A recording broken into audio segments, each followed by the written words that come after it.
Okay, but seriously, does anyone actually look up to their boss these days? If they practiced selfless action, maybe. It's wild how karma yoga from the Gita flips our idea of leadership upside down. Hang tight, Balor.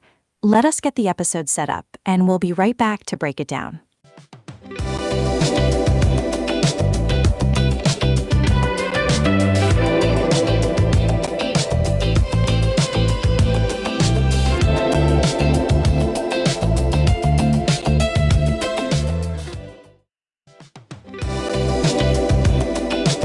Welcome back.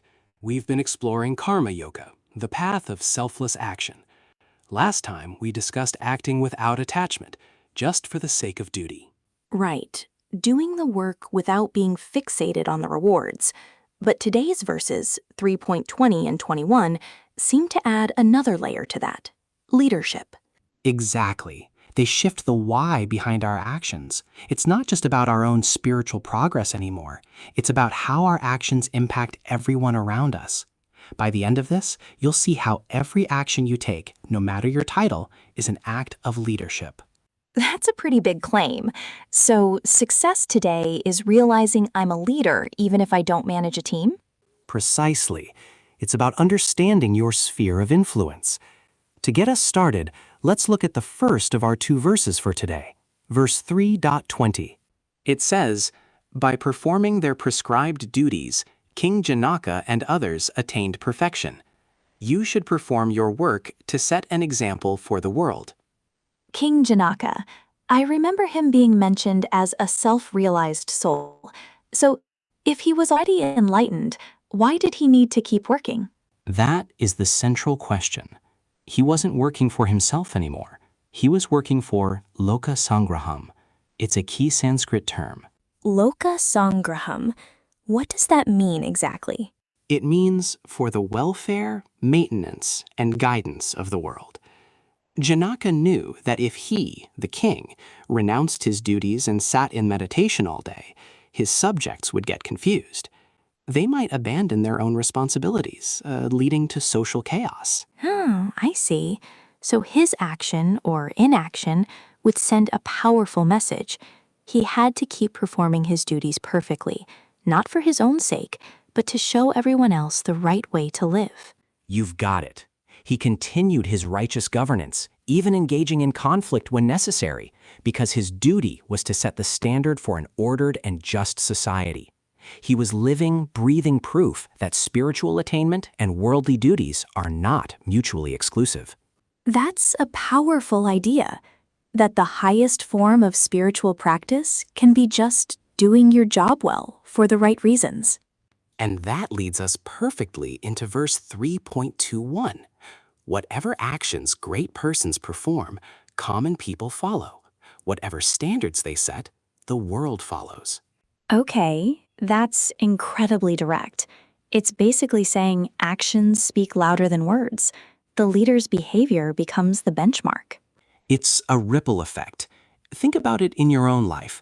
Who is someone you consider a leader? Could be a manager, a teacher, a parent, anyone whose actions you've seen others emulate.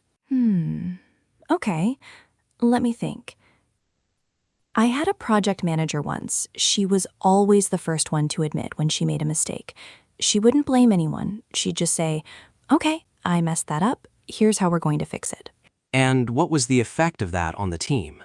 It was huge. It created this culture where it was safe to fail. People stopped hiding their mistakes. We became better problem solvers because we were honest. Her one action, taking responsibility, set the standard for the entire team. That's a perfect modern example of verse 3.21 in action. She, as the great person in that context, set a standard, and the world, your team, followed. She acted for the Loka Sangraham of your team. Wow, okay, that really connects the dots. It's not just ancient kings, it's happening in our offices every day.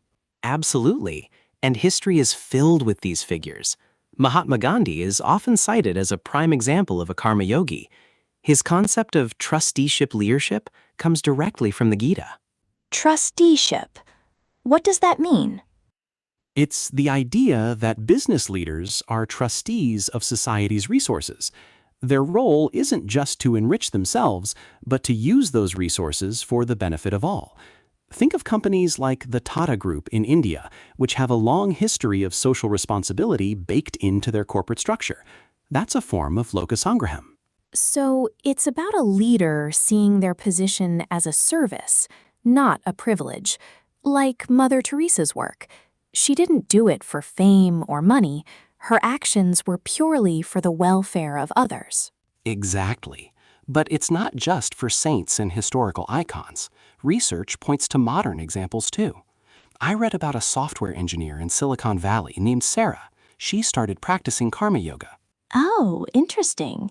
How did that play out in a tech company?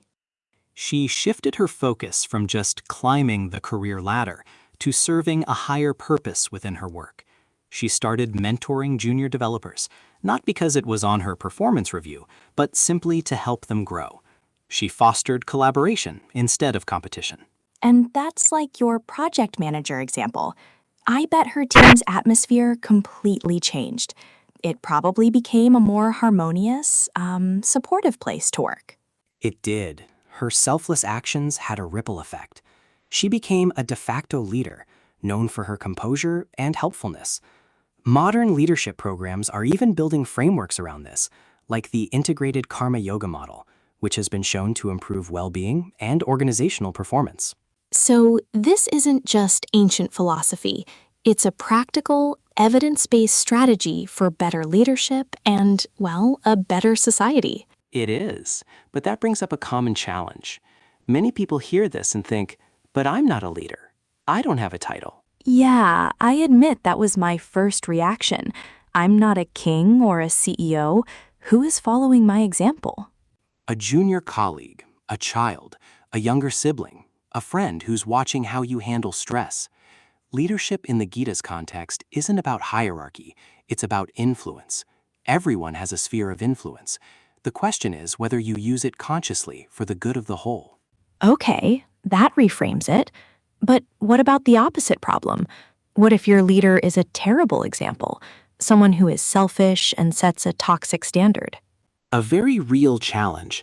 In that case, your karma yoga is to perform your duty with integrity despite the negative example. You become the counterexample.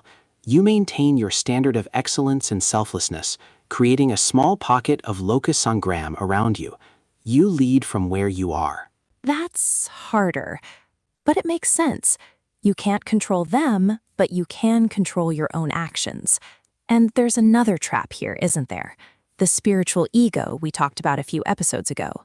Yes, a huge one. Performing actions so that people will see you as a great person. You're doing the right thing for the wrong reason. It looks like karma yoga on the outside, but it's really just ego gratification. The true test is whether you uphold that same standard when no one is watching. Because true leadership is about character, not performance. That's a high bar. It is, but it's a worthy one. Let's recap. Verses 3.2 and 21 teach us a profound lesson about leadership.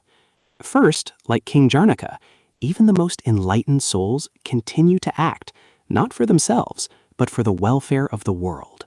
For Loka Sangraham, to set the right example. Exactly. And second, that example matters immensely because, as verse 21 states, the world follows the standards set by its great people. Actions create culture.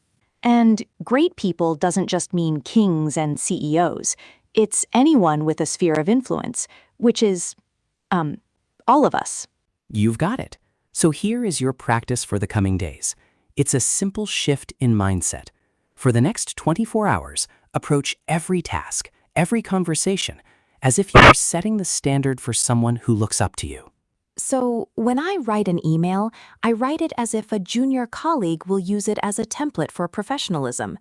When I handle a customer complaint, I do it as if I'm training someone else on what excellent service looks like. That's the practice. Notice how it changes your motivation. The focus shifts from getting this done to doing this right for the sake of the whole. It transforms any mundane task into an act of leadership. That feels very actionable. A small change in perspective that could have a big impact. I'm going to try that. Excellent. Because ultimately, the Gita is teaching us that the most powerful way to change the world is to change how we act within it, knowing that someone is always watching and learning from our example.